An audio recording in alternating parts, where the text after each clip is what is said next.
Hello dear students, welcome to the official YouTube channel of the home academy. Geography से important question हम discuss करेंगे। Multiple choice question की series जो है वो स्टार्ट की हुई है। इससे पहले भी हमने एक पार्ट अपलोड किया है, उम्मीद करता हूँ सभी स्टूडेंट्स ने उसे देखा होगा। मैं मेथड बता देता हूँ। क्वेश्चन आपकी स्क्रीन पे आएगा, 4 ऑप्शन दिए गए होंगे। आपको क्वेश्चन देखते उसका आंसर जो है नीचे कमेंट करना है, क्योंकि ये चीज़ें हम पढ़ा चुके हैं थ्योरी में, और उसके बाद आपको आंसर उसका शो किया जाएगा। वो स्टूडेंट जो पहली बार चैनल पर विजिट किए हैं तो आप हमारा फेसबुक पेज है उसे ज्वाइन कीजिए। यूट्यूब चैनल को सब्सक्राइब नहीं किया है तो कीजिए। स्टडी मटेरियल के लिए आप हमारी वेबसाइट www.homeacademy.in पे विजिट करेंगे। तो क्वेश्चन आपकी स्क्रीन पे आ चुका है। पहला, a rift valley is formed mainly due to. आज का पहला क्वेश्चन है कि रिफ्ट वैली जो बनती है किस वजह से, जो है मेन जो रीजन है इसका रिफ्ट वैली बनने का वो क्या है। पहला रीजन है forces of tension in the earth crust. क्या टेंशन की वजह से, अर्थ क्रस्ट में जो टेंशन होती है उसकी वजह से बनती है। सेकंड है subsidence of the floor of river valley. तो यही सही आंसर होने वाला है। तो उम्मीद करता हूं कि आपने इसी तरीके से क्वेश्चन आएगा और आपको कमेंट करने का टाइम दिया जाएगा, आप कमेंट करेंगे। तो subsidence of the floor of the river valley ये सही आंसर होगा। नेक्स्ट क्वेश्चन है, the Himalayas are generally divided into 3 ranges. जो हिमालयाज है ये जनरली जो है वो डिवाइड किए जाते हैं 3 रेंजेस में, विच डू नॉट इंक्लूड। तो बताइए वो 3 रेंजेस तो यहाँ पर दी गई है, एक एक्स्ट्रा रेंज दी गई है 4 ऑप्शंस में। वो कौन सी रेंज जो है वो हिमालय का पार्ट नहीं है। आंसर अगर आपको मालूम है तो आप नीचे कमेंट कीजिए। शिवालिक है, जिसे आप शिवालिक भी कहेंगे, ग्रेटर हिमालयास है, काराकोरम है और लेसर हिमालय है। तो कौन सा हिमालयास का जो है वो पार्ट नहीं है। सही आंसर जो आपका होने वाला है वो काराकोरम होगा। आप जानते हैं शिवालिक हिमालय का पार्ट है, ग्रेट हिमालय हिमालय का पार्ट है, लेसर हिमालय भी हिमालय का पार्ट है। तो सही आंसर क्या होगा आपका, काराकोरम होगा, जो कि हिमालय का पार्ट नहीं है। अगला क्वेश्चन आपकी स्क्रीन पे आ चुका है और पढ़ा भी चुके हैं हम। What do you understand by the term डॉब।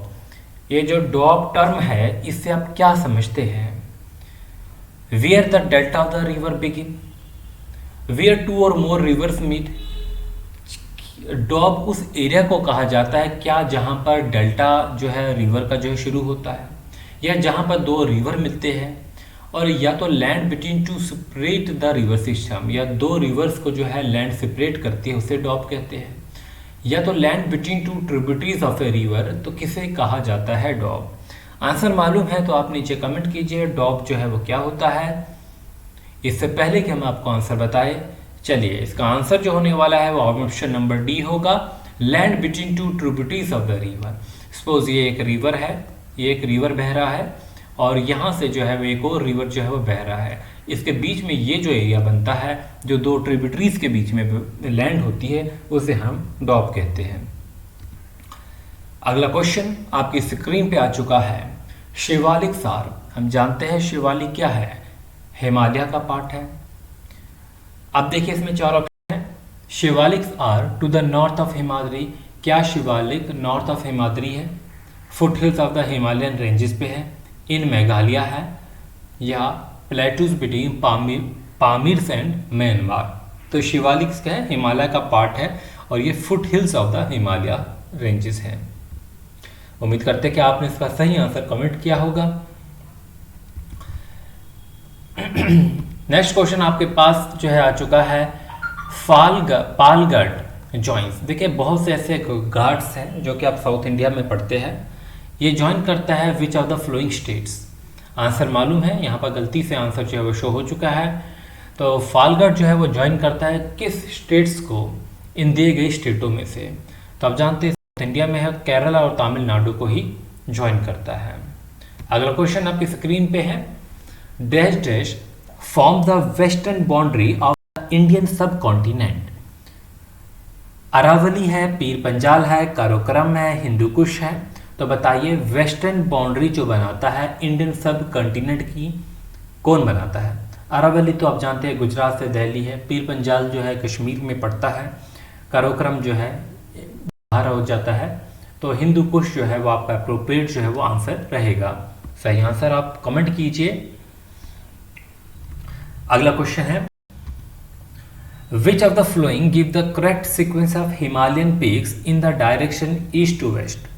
Himalaya की बहुत सी ऐसी पीक्स हैं जो कि इम्पोर्टेंट है, धौलागिरी है, कंचनजंगा है, मकालू है, नमचा बरवा है, नंदा देवी है। ठीक है, ये वो पीक्स है जो कि आप बहुत फेमस पीक्स भी है, आपको याद भी होनी चाहिए। तो बताइए इनको हमें ईस्ट से वेस्ट की डायरेक्शन में अरेंज अगर करना होगा तो कैसे करेंगे। सबसे पहले जो आता है वो जो है माउंट एवरेस्ट और मकालू है, यहाँ पर कंचनजंगा है, ठीक है, और नंदा देवी है। तो पहला जो हमारा रहता है वो नमचा बरवा रहेगा, फिर कंचनजंगा रहेगा, माउंट एवरेस्ट रहेगा, ईस्ट से अगर वेस्ट की तरफ जाए लास्ट पे आपका नंदा देवी रहेगा। तो सही आंसर जो है वो देख लीजिए क्या है होगा इसका, नमचा बरवा, कंचनजंगा, माउंट एवरेस्ट और नंदा देवी सही आंसर होगा। अगला क्वेश्चन आपके पास है, which of the following is the junction point of the eastern Ghats and the western Ghats. पढ़ चुके हैं और इजी क्वेश्चन है। दिए गए 4 ऑप्शन हैं, Javadi hills, Anamalai hills, Nilgiri hills and Shevaroy hills.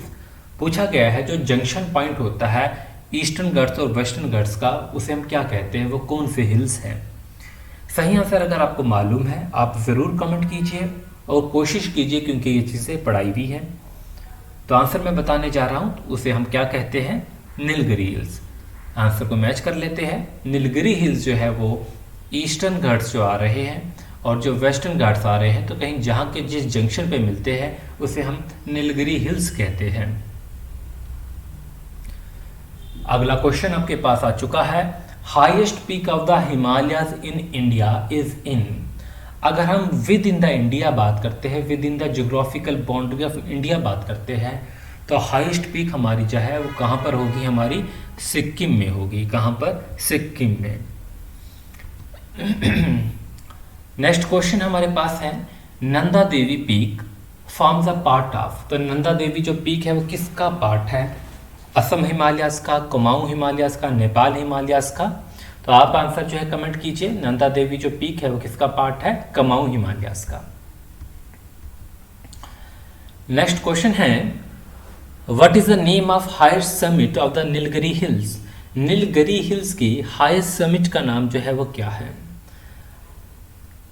तो कुनूर बेटा है, अनामुड्डी है, डोडा बेटा है और विलनगिरी है। तो नेम जो है बताइए highest summit of the Nilgiri hills का। आंसर मालूम है तो नीचे कमेंट कीजिए।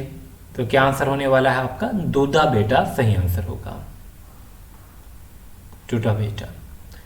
चलिए अगले क्वेश्चन की तरफ। अगला क्वेश्चन आपके स्क्रीन पे आ चुका है, इन which state is the Guru Shikhar peak located. Guru Shikhar peak की अगर हम बात करते हैं तो बताइए किस स्टेट में जो है गुरु शिखर पीक जो है लोकेटेड है। 4 ऑप्शन है, राजस्थान है, गुजरात है, मध्य प्रदेश है, महाराष्ट्र है। हमें ये बताना है कि गुरु शिखर पीक किस स्टेट में लोकेटेड है। सही आंसर जो है आप कमेंट कीजिए। तो सही आंसर मैं बताने जा रहा हूँ वो राजस्थान में है। तो आप आंसर मैच कीजिए, राजस्थान में गुरु शिखर है। तो अगला क्वेश्चन आपके पास आ चुका है, the hill range that separate the state of Manipur from state of Nagaland. Manipur को और नागालैंड को एक हिल स्टेट, एक जो हिल रेंज है वो सेपरेट करती है। ये हमारा मणिपुर होगा और इनके बीच में एक हिल होगा, यहाँ पर हमारा नागालैंड होगा। तो बताइए उस हिल रेंज का जो है वो नाम बताइए। आंसर मालूम है अगर आपको तो आप सभी क्या करेंगे, कमेंट करेंगे। तो उसे हम क्या कहते हैं, बराई हिल्स कहते हैं। बराई हिल्स जो होगा मणिपुर को, नागालैंड को सेपरेट करते हैं। तो फ्रेंड्स अगर आपको वीडियो पसंद आ रही है अपने फ्रेंड्स के साथ ज़रूर शेयर कीजिए। वो स्टूडेंट जो एग्जामिनेशन के लिए प्रिपेयर कर रहे हैं या आपके जो है अपकमिंग हर किसी एग्जामिनेशन में जिसमें भी इंडियन ज्योग्राफी आती है उसके लिए ये MCQs इंपॉर्टेंट है। बहुत अच्छे MCQs हैं, ऐसे ही क्वेश्चन जो है आपके एग्जामिनेशन में देखने को मिलेंगे। अगला क्वेश्चन हमारे पास है, the length of India's coast line is about. India की कोस्ट लाइन की लेंथ अगर हम देखेंगे इंक्लूडिंग हमारे आइलैंड्स तो कितनी होगी। कमेंट कीजिए, बहुत बार पढ़ा चुके हैं हम। सही आंसर जो है 7500 किलोमीटर की होने वाली है। चलिए अगला क्वेश्चन है, which state has the largest coast line in India? वो कौन सी स्टेट है जिसकी लार्जेस्ट कोस्ट लाइन है इंडिया में? हमारे पास ऑप्शन है गुजरात, तमिलनाडु, कर्नाटक और आंध्र प्रदेश। तो सबसे लंबी कोस्ट लाइन जो है किसकी है? आंसर को जो है आप कमेंट कीजिए अगर आपको मालूम है। तो ये सही आंसर होने वाला है गुजरात। देखिए कमेंट के लिए क्यों बोला जाता है कि जैसे भी जितने भी स्टूडेंट्स पढ़ रहे हैं आपका इंटरेस्ट पता चलता है कि आप एमसीक्यू सीरीज़ में कितना इंटरेस्ट है, क्योंकि आपके कमेंट से ही जो है आपका रेस्पॉन्स पता चलता है कि आप इंटरेस्टेड है या खाली वीडियो सुनते हैं। अगला क्वेश्चन हमारे पास आ चुका है, which of the flowing countries has the longest international boundary with India? तो वो कौन सी कंट्री है जिसकी सबसे लंबी इंटरनेशनल बाउंड्री है इंडिया की? आपको इंडिया की बाउंड्री पाकिस्तान के साथ, बांग्लादेश के साथ, भूटान के साथ, चाइना के साथ, अफगानिस्तान के साथ, ये सारी चीज़ें पढ़नी हैं। तो यहाँ पर जो है और पढ़ा भी चुके हैं पहले भी हम। तो सबसे लंबी बाउंड्री जो है 4000 किलोमीटर प्लस जो है वो बांग्लादेश के साथ रहती है। तो आंसर जो है आप सभी को मालूम होगा आई होप ये वाला क्वेश्चन। तो सही आंसर मैच कर लीजिए बांग्लादेश। अगला क्वेश्चन आपके पास है, McMahon line demarcates the boundary between? McMahon line जो है वो किस किस कंट्री के बीच में बाउंड्री बनाती है? India Pakistan, India China, India Nepal और इंडिया बांग्लादेश। सही आंसर अगर आपको मालूम है तो आप कमेंट कीजिए। मैकमोहन लाइन जो है वो बाउंड्री बनाती है किस किस के बीच में? मैं आपको आंसर बताने जा रहा हूँ। सही आंसर आपका होने वाला है इंडिया और चाइना। हम अपने आंसर को मैच कर लेते हैं। तो इंडिया एंड चाइना जो है इनके बीच में जो बाउंड्री है वो मैकमोहन लाइन है। बढ़ते अगले क्वेश्चन की तरफ, 9 डिग्री चैनल सेपरेट किस किस को करता है? पहला ऑप्शन कार निकोबार और ग्रेट निकोबार को, लक्षद्वीप एंड मिनोकी आइलैंड को, लिटिल अंडमान एंड कार निकोबार को, north Andaman and south Andaman को। बिल्कुल आपको टाइम दिया जाता है कि आप कमेंट कीजिए। आप अपने को जज कर सकते हैं कि आपने कितने क्वेश्चन इसमें से ठीक किए। अपना स्कोर लास्ट पे ज़रूर कमेंट कीजिए कि हमने जो टोटल क्वेश्चन डिस्कस किए इसमें से हमारे इतने ठीक हैं। तो सही आंसर होने वाला है लक्षद्वीप मिनोकी आइलैंड 9 डिग्री चैनल से सेपरेट करता है। अगला क्वेश्चन जो है वो आपके पास आ चुका है, Indian sovereignty in sea extend up to dash dash nautical miles. आप जानते हैं जो समंदर है इंडिया के आसपास, चाहे हम अरेबियन सी की बात करते हैं, बे ऑफ बंगाल की बात करते हैं, अब ये जो समंदर है कहीं ना कहीं डिफरेंट कंट्री से भी टच है। अगर हम बात करते हैं इंडिया और श्रीलंका के बीच में ये समंदर पड़ रहा है या डिफरेंट दूसरी कंट्रीज़ के बीच में पड़ रहा है, तो इस पर किसी का भी पूरा अधिकार नहीं होता है। तो इंडिया का जो पार्ट इसमें रहता है, इंडियन सॉवरेनिटी जिसे मानते हैं, जो सी में है वो कहाँ तक है? 12 नॉटिकल्स माइल तक जो है इंडिया का वो पार्ट रहता है। तो इंडिया उसे कंट्रोल कर सकता है अपने तरीके से। तो ये हम पढ़ा चुके हैं ऑलरेडी। फ्रेंड्स, अगर आपको ये वीडियो पसंद आई है अपने फ्रेंड्स के साथ ज़रूर शेयर कीजिए। आप उस पर और लेक्चर चाहते हैं एमसीक्यू सीरीज़ पे या जिस भी टॉपिक पे, तो आप ज़रूर कमेंट में मेंशन कीजिए, अपना फीडबैक दे दीजिए। तो एक रिक्वेस्ट आप सभी से, आप जो है अगर अभी तक कॉम्पिटिटिव एग्जामिनेशन के लिए पढ़ रहे हैं और इंस्टाग्राम को फॉलो नहीं किया तो ज़रूर कीजिए, क्योंकि यहाँ पर आपके एग्जामिनेशन से रिलेटेड इंपॉर्टेंट इन्फोग्राफिक्स अपलोड होती है। ये इन्फोग्राफिक जो है पीछे जो इस एग्जामिनेशन के लिए हमने पढ़ाया है तो उनमें काफ़ी यहाँ से क्वेश्चन आए हुए हैं, आप चेक कर सकते हैं। ठीक है, तो इसके अलावा भी बाकी सोशल मीडिया के प्लेटफॉर्म हैं, जैसे कि फेसबुक पेज है, ज्वाइन कीजिए, इंस्टाग्राम ज्वाइन कीजिए, यूट्यूब चैनल को सब्सक्राइब नहीं किया है तो कीजिए, ट्विटर को फॉलो कीजिए, और क्विज़ के लिए जो है आप डेली बेसिस पे जो है आप जो है टेलीग्राम को ज्वाइन कीजिए। और बाकी की क्विज़ जो है हमारी वेबसाइट पे अवेलेबल है। वेबसाइट का लिंक जो है आप जानते हैं कि ये हमारा www.homeacademy.in है। आप यहाँ से MCQs की प्रैक्टिस कर सकते हैं, स्टडी मटेरियल डाउनलोड कर सकते हैं। ये जो भी MCQs हमने अभी अपलोड किए हैं ये सारे वेबसाइट से ही जो है वो लिए हुए हैं। Thanks for watching, wish you good luck.